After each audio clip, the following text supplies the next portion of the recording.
Olá, está no ar mais um Repercute Paraná, um programa de iniciativa da Central Única dos Trabalhadores para levar até a sua casa aquilo que você não vê na programação convencional. Em 2007, o Brasil parou para comemorar a vitória da candidatura da nação para realizar a Copa do Mundo de 2014. Os veículos de comunicação divulgaram como um grande feito. Festas foram organizadas. O país parou para acompanhar o resultado em grandes telões de projeção. 5 anos depois, o cenário é outro.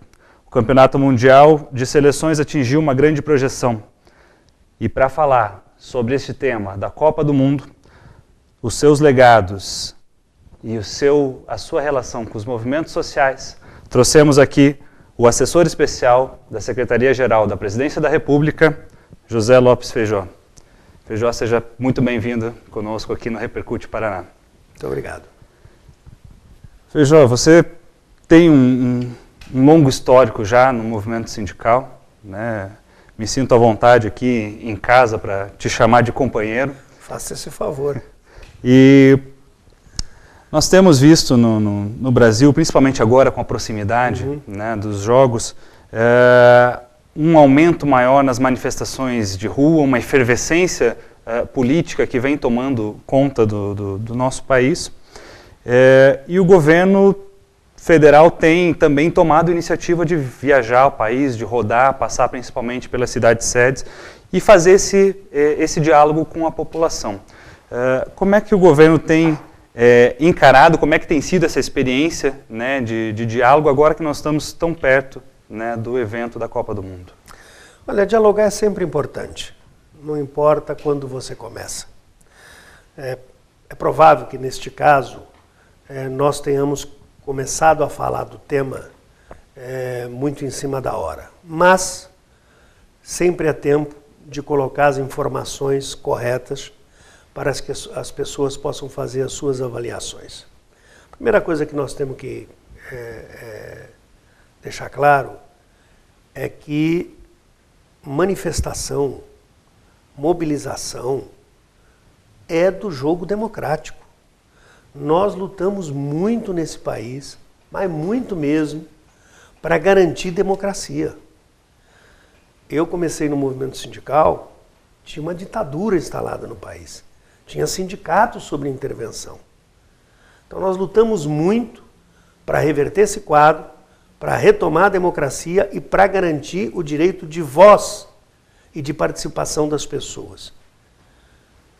Eu entendo que no Brasil nós estamos paulatinamente caminhando de um processo de democracia meramente representativa para um processo de democracia cada vez mais participativa, o que para mim é a melhor democracia. Agora, é evidente que, neste caso da Copa, muitas das coisas que estão sendo ditas ou são fruto de desinformação, em alguns casos frutos de má-fé, em até uma tentativa de aproveitamento político, de desgaste do evento Copa do Mundo, para, desgastando o evento Copa do Mundo, tentar desgastar o governo. Se não, vejamos. Uma das coisas que se diz o governo desviou dinheiro da saúde e da educação para investir nos estádios da Copa. É verdade isso? É evidente que não. Primeiro, se nós olharmos os estádios da Copa, quantos desses estádios são estádios privados? O de Porto Alegre é de um time de futebol. O de Curitiba é de outro time de futebol. O de São Paulo, da abertura da Copa, é de outro time de futebol. São todos estádios privados. O Maracanã era um símbolo do Brasil desde a década de 50. Precisava ser reformado. O de Brasília, mesma coisa. O Fonte Nova, em Salvador, na Bahia, tinha desmoronado. Quem não lembra que ele tinha desmoronado? Alguém acha que a Bahia não ia reconstruir um estádio, tendo lá o futebol que tem? Ah, mas não precisava ter tantos estádios em tantas cidades-sedes. É a outra coisa que dizem. Bom, por que tantos estádios? Porque a Copa do Mundo atrai investimentos e atrai turistas. Por que nós devemos concentrar, portanto, um evento que atrai investimentos e turistas numa única região do país que muitas vezes já tem, em relação às outras, já tem uma série de coisas que está faltando em outro lugar. Por que Manaus não tem direito de ter Jogos da Copa, atrair lá investimentos, receber turistas, e esses turistas voltarem depois pela beleza da Amazônia? Por que no Nordeste não pode ter jogo no Recife, em Fortaleza e Natal, e as pessoas se encantarem com aquela região e depois da Copa virem para lá e gerar economia, gerar emprego, gerar renda para as pessoas? Então, esta lógica elitista de que a Copa deveria ser em selecionados estados, e para um determinado contingente de pessoas, está equivocado.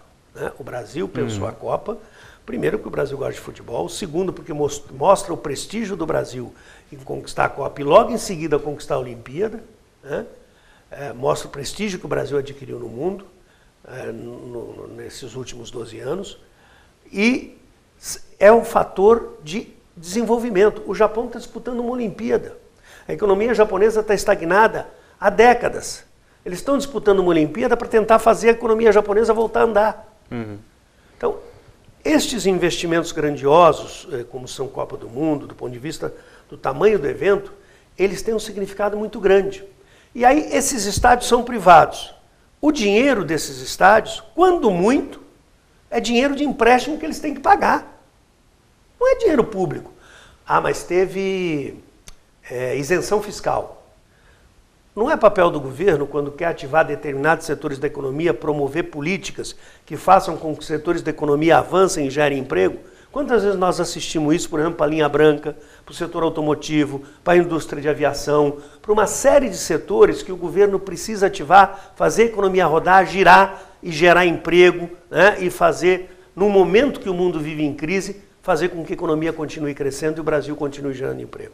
Sim. Então, olha só, os dados que eu vou dar aqui que são importantes. Primeiro, nenhum tostão das verbas públicas destinadas pela Constituição e pelas leis à saúde, nenhum tostão, nada, nenhum realzinho foi desviado para nenhum estádio da Copa. Nenhum tostão da educação foi desviado para nenhum estádio da Copa. O que é que nós aprovamos nesse período? Nós aprovamos que os recursos do pré-sal terão como destino a educação ou a saúde. Ao invés de desviar recursos, estamos acrescentando recursos para a educação e para a saúde oriundos do pré-sal. Então, essa lógica é uma lógica que estão vendendo e que não é real, e os interesses que estão divulgando essa mentira têm outros interesses que não os interesses da população. A Ernest Young e a Fundação Getúlio Vargas, só para concluir, fizeram um estudo muito grande sobre os impactos da Copa do Mundo no Brasil. Qual é a conclusão desse estudo? O Brasil investiu 25 bilhões de reais na construção de toda a infraestrutura para a Copa. Não é estádio e obras de infraestrutura, como vias de acesso, BRTs, VLT, novos trajetos rodoviários, um monte de coisa.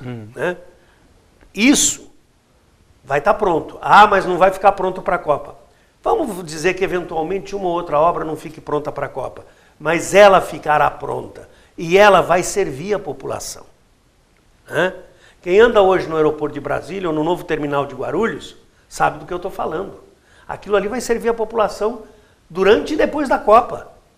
E quando aquelas obras estiverem concluídas, a mesma coisa. Então, a maioria dos investimentos foram em obras viárias, em obras públicas, em obras de acesso, em obras que vão ficar como legado para a população. Os impactos da Copa, segundo Ernest Young e Getúlio Vargas, são da seguinte ordem. Para 25 bilhões que foram investidos em obras de infraestrutura e estádios, o Brasil fez um movimento de investimento de 142 bilhões. E significou um acréscimo na renda das pessoas. O estudo é o seguinte: impactos antes da Copa, durante a Copa e depois da Copa.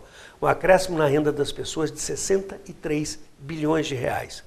E um potencial gerador de emprego antes, durante e depois de 3 milhões e 600 mil postos de trabalho. Olha o impacto econômico do evento Copa do Mundo. Sem contar que 2 bilhões de pessoas, durante o evento Copa do Mundo, estarão vendo os jogos no Brasil. Tomando conhecimento desta nação. tendo esse país como referência e comentado no mundo durante um mês. E quem sabe, se programando para fazer uma viagem ao Brasil e gastar um dinheiro aqui, ajudar na área de turismo e hotelaria a gerar emprego, que é uma área que tem 10% dos empregos da economia em qualquer parte do mundo. Agora, Feijó, você chegou exatamente num dos pontos que eu queria, né? O governo tem falado muito nessa questão do legado da Copa, né? Do legado do evento, não apenas sob o ponto de vista material, né? Das obras, da infraestrutura e tudo mais, mas também do significado, né? Disso enquanto uma vitrine do nosso país para o resto do mundo. Mas na sua opinião, né, apesar desse legado, de todas as questões, né, não sei se a gente pode citar mais questões, inclusive, desse legado que o governo anuncia, mas por que a gente vê em determinados setores da sociedade muitas vezes crescer esse sentimento de rejeição ao evento Copa do Mundo? Olha, esse foi um sentimento que foi sendo muito trabalhado nesse período mais recente. Muito trabalhado. Vamos lembrar. Quando das manifestações de julho do ano passado, por que a população foi para a rua? A população foi para a rua porque queria mais Estado, mais políticas públicas. Né? Então, um governo que promoveu a inclusão de 40 milhões de pessoas, né, com seus programas sociais, com a política de renda de valorização do salário mínimo, com a geração de 20 milhões de postos de trabalho, que incluiu 40 milhões de pessoas, ou seja, incluiu meia França no Brasil, tirou da pobreza, incluiu no mercado de consumo, saiu daquela lógica do Brasil para poucos. Né? E isso, por incrível que pareça, essa lógica do Brasil para poucos é um sentimento ruim de uma parcela que nem é grande da população brasileira, mas que é muito perniciosa. Aquela população que gosta de exclusividade. Então, que o aeroporto estava bom quando era só para ele. Que a avenida estava boa quando só ele tinha carro. Né? Que era legal quando só ele andava no shopping. Na medida que você inclui esse contingente enorme de pessoas, gera emprego, eleva a renda das pessoas, elas começam a ocupar os aeroportos, andar de avião, ir para o shopping, comprar o seu carrinho, né? Comprar a sua moradia através de programas como Minha Casa Minha Vida, que vai entrar agora na sua terceira fase com mais 3 milhões de moradias. É preciso falar essas coisas. Né? Esse povo da exclusividade se sente incomodado.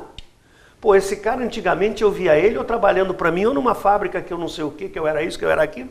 Agora ele está aqui, pegando o mesmo avião que eu, andando com um carro igual eu ando, não com o mesmo carro, lógico, evidente, né? Porque o cara possivelmente esteja num BMW, o outro está num carro mais modesto, mas está num carrinho dele. Tem o Minha empregada tem o mesmo perfume que o meu. Exatamente. Pô, peraí, o que é isso? Para quem é da coisa da exclusividade, do muito para poucos e para os muitos nada, isso incomoda. E esse povo tem poder, isso está nos meios de comunicação, né? Esse povo está por aí. Esse é o povo que acha que tem que acabar com a política do salário mínimo, porque o salário mínimo está muito alto. Esse é o povo que acha que tem que ter desemprego, porque precisa desempregar para controlar a inflação. Como se eu não tivesse vivido o tempo que esse país teve inflação de 75%. A inflação no Brasil hoje está controlada. Então começaram uma enorme campanha, né, contra o evento Copa do Mundo. Então, nas manifestações de junho, o povo pedia mais política pública. Esse povo que foi, começou a ter mais, começou de repente também a reivindicar mais política pública. Era uma manifestação absolutamente positiva, na lógica de que queremos mais Estado, mais inserção social, mais política pública. De repente, e tanto é que logo no começo, quando ela tinha esse caráter, basta lembrar dos comentários dos comentaristas da TV, o que é que eles diziam sobre a manifestação. Pediram polícia, que era um bando de inconsequente, que onde já se viu, né? Vândalos e baderneiros. Aí na medida em que a polícia fez o que eles pediram, que reprimiu, que gerou solidariedade, que as manifestações cresceram, o que eles fizeram? Se jogaram para dentro da manifestação e tentaram desvirtuar o caráter, e buscaram desvirtuar o caráter das manifestações. Aí virou manifestação pelo que não era. Né? e começaram então a trabalhar uma lógica de tentativa de desgaste destas políticas inclusivas, que eles são contra. E começaram a trabalhar isso, né? Como nos meios de comunicação são poucas as famílias que mandam e fazem o que querem, né? As notícias positivas são escondidas ou dadas numa linhazinha, enquanto eles tentam exacerbar notícias negativas, né? Ou até transformar notícias boas em notícias ruins. Bom, isso foi criando um ambiente e que nós demoramos para reagir, essa que é a verdade, né? Nós demoramos para reagir, mas precisamos reagir, porque o país não pode regredir ao tempo dos exclusivos. O país tem que continuar para o tempo da inclusão e dos incluídos. Perfeito. Bom, Feijó, nossa conversa está muito boa, a gente vai fazer um breve intervalo no nosso programa e já continuamos com essa conversa. Repercute, volta já.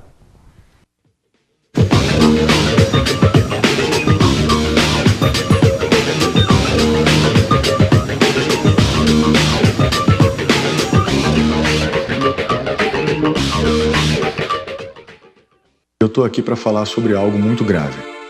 Há no Congresso Nacional um projeto de lei que pretende regulamentar a terceirização do trabalho no Brasil. A terceirização acontece quando o trabalho de alguém é vendido por um intermediário que lucra com isso. O resultado é prejudicial para todos, pois os trabalhadores perdem direitos e garantias conquistados com anos de lutas. Você sabia que as maiores vítimas de acidentes de trabalho no Brasil são os trabalhadores terceirizados? Além disso, a terceirização existe para que a produção fique mais barata, o que pode acobertar o trabalho escravo. Há algo errado quando uma grande marca ou uma empresa rural resolve terceirizar suas atividades. Pense bem, não se engane. Atrás do discurso de modernização da indústria e do campo estão as piores formas de exploração do trabalho humano. A prática da terceirização pode estar associada a uma realidade muito mais sombria do que parece. Um produto na prateleira pode esconder uma triste realidade de exploração de um trabalhador. É este o Brasil que você quer para as futuras gerações? Eu digo não para a terceirização. Eu digo não para a terceirização. E você?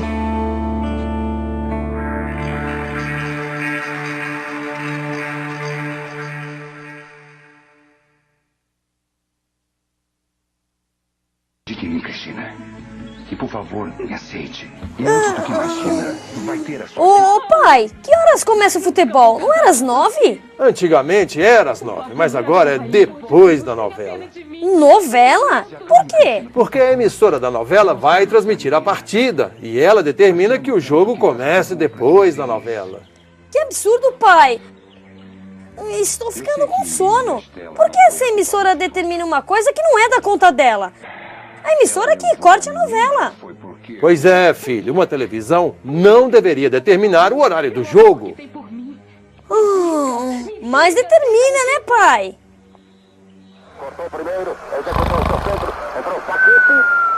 A concessão de canal de televisão é pública. Uma emissora de TV deveria servir ao interesse de todos e não o contrário. Por isso quero falar também.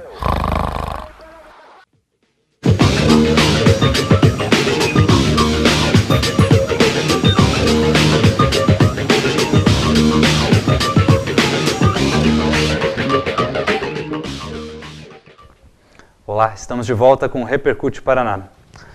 Companheiro Feijó, no final do último bloco a gente estava falando um pouco sobre esse pessimismo, né, que uma parcela da população tentou espalhar sobre a Copa do Mundo.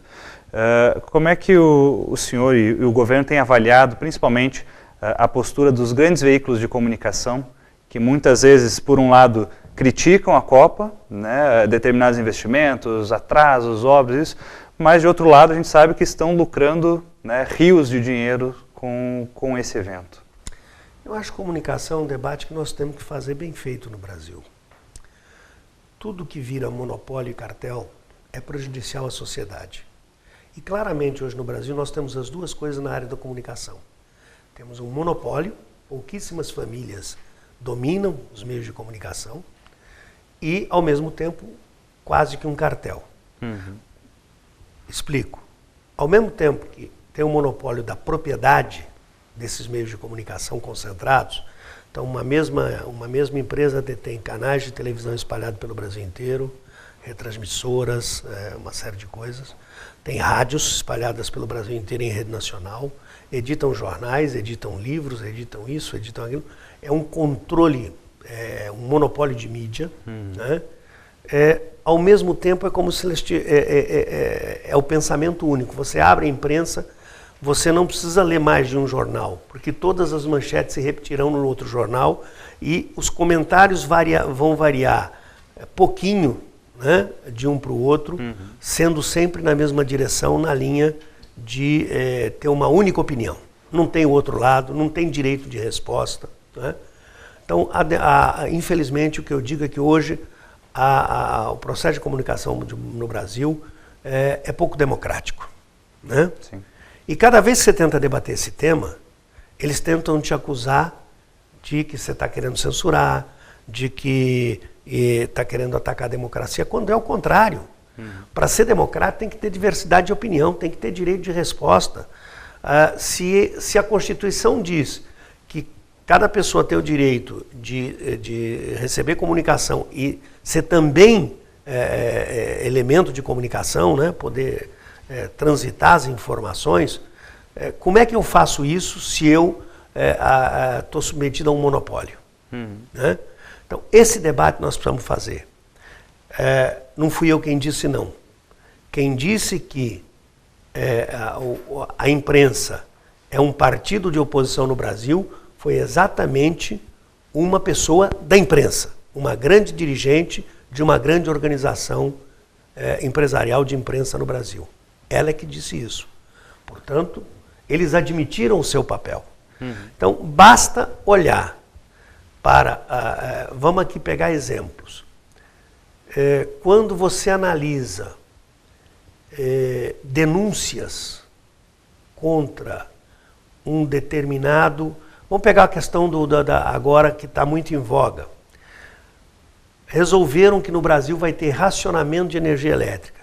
Não adianta o governo dizer que não vai ter, que o sistema é interligado, que as térmicas estão lá para isso mesmo, quando tem problema na questão da hidroeletricidade, você aciona as térmicas para compensar.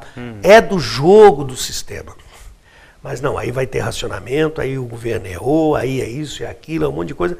E tentam até entender que o fato de ter tido uma redução da conta de energia elétrica por uma nova modelagem do setor seria o responsável pelo problema. Curioso, em São Paulo está tendo rodízio, está tendo racionamento de água. E aí a culpa é de São Pedro. E todo o programa que você assiste e fala o tema é como se fosse tentando justificar o problema. Aí não foi problema de malversação, não foi problema de má gestão, não foi nada. São Pedro é o culpado. Então, para uns, desculpa. Para outros, a culpa. É assim que a imprensa tem funcionado. Né? A imprensa tem lado. Ela assumiu que ela tem um lado. Né? E este lado é o que ela busca defender e proteger. Né? Nós vimos os escândalos de corrupção. Uns, mesmo sem provar, são denunciados e cobrados a exaustão. Outros, mesmo provados, são escondidos. E aí é normal um procurador, por exemplo, botar numa pasta durante 3 anos, que não seria a pasta que deveria estar um determinado inquérito, e a Justiça do Exterior cobrando a resposta da pasta, o Ministério da Justiça cobrando, e o cara e ninguém podia dar a resposta para depois descobrir, depois de 3 anos, que aquilo estava numa pasta errada. Sabe? É você ter um presidente do Tribunal de Contas num determinado estado que está envolvido em esquema de corrupção com denúncia de ter lá fora mais de $1 milhão numa conta, fruto de desvios, e que foi chefe da Casa Civil de um determinado governo num estado do Brasil. O cara continua sendo presidente do Tribunal de Contas. Né? Enquanto você vê outros sendo perseguidos dia a dia, né? Porque são de um determinado partido. Então, sim, a imprensa tem lado. E ela já decidiu. O lado não é o lado dos pobres, não é o lado da população, não é o lado da inclusão social. É o lado daqueles que a vida inteira pensaram o país do ponto de vista da Casa Grande. Bom, Feijão, a gente já está quase encerrando o nosso programa, eu queria deixar uma última pergunta, né? Como a Secretaria-Geral da Presidência tem, de fato, puxado esse movimento de debate, né? Esse diálogo aberto com a população, qual tem sido essa avaliação, né, desse diálogo nesse momento, e o que está sendo pensado para frente, né, tendo em vista que nós temos Olimpíadas daqui a 2 anos, né, uma série de eventos que ainda vão passar pelo país? Olha, primeiro, continuamos com a opinião sincera de que tanto a conquista da Copa do Mundo aqui quanto das Olimpíadas são importantes eventos para a projeção internacional do país e para gerar acréscimo no PIB brasileiro do ponto de vista econômico. Portanto, gerar emprego, gerar renda, né, gerar qualidade de vida. Nós estamos convencidos, porque as obras de mobilidade que estão sendo feitas, como eu já disse, que ficarão prontas, se não ficar para a Copa, vão ficar, mas em algum momento vão ficar prontas. Né? Elas vão servir à população. Os estádios, eles são todos multiuso, no Brasil inteiro. Eles vão servir para uma série de eventos, vão ser fonte de renda. Vamos pegar o exemplo do estádio de Brasília, o Mané Garrincha. O Mané Garrincha, durante 36 anos de existência, teve como público 350 mil pessoas que passaram por ele. Nesse ano em que ele o novo Mané Garrincha, já passaram 600 mil pessoas pelo estádio, em jogos e em eventos. Né? Então virou um polo de girar a economia. Eu sou morador de São Paulo, sou da Zona Leste de São Paulo. Tem 4 milhões de habitantes na Zona Leste de São Paulo. É a região mais pobre do estado, da cidade de São Paulo. É o que nós chamaríamos, é uma das mais pobres, né? É o que nós chamaríamos de quase uma cidade dormitório, se não fosse a mesma cidade. Né? Nós nunca tivemos um grande investimento na Zona Leste. O estádio que foi feito lá para sediar o jogo, que é o estádio do Corinthians, é dele, ele vai ter que pagar ele que vai pagar esse estádio. Né? Virou um polo econômico. O estádio será uma espécie de shopping, será uma arena multiuso, atrai gente, está atraindo um monte de investimentos ao seu redor. Ou seja, é gente que antes tinha que sair, pelo menos uma parcela da população, que tinha que sair da sua região para trabalhar no que vai trabalhar na própria região onde ele mora, onde ele vive. A região se valorizou, né? Do ponto de vista de ser um polo de atração de outras pessoas para eventos, para shows, para jogos de futebol e assim por diante. Então, se a gente olhar isso corretamente, nós vamos ver ao final que o Brasil, assim como ele foi se valorizando e se tornando um país cada vez mais presente no cenário internacional, este é o país que conseguiu atrair os 2 maiores eventos esportivos do planeta para cá, que conseguiu eleger o presidente da Central Sindical Internacional, né? Não é pouca coisa, que elegeu o presidente da OMC e que tem um papel cada vez mais destacado na geopolítica mundial. Então, esse país é o país que nós estamos construindo, que desagrada muita gente. Sem dúvida. Gente que quer vender a Petrobras, que quer entregar o pré-sal para outros interesses, gente que não ficou contente de que quando saiu do governo não conseguiu vender tudo que o Brasil tinha. Ciência é do jogo. Bom, eu queria agradecer, companheiro Feijó, a sua presença aqui conosco, dizer que nosso programa vai estar sempre de portas abertas. Obrigado pela sua pronta resposta, né, pelos esclarecimentos prestados também.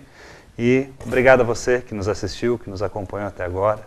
Fique conosco e até o próximo programa. Tchau, tchau.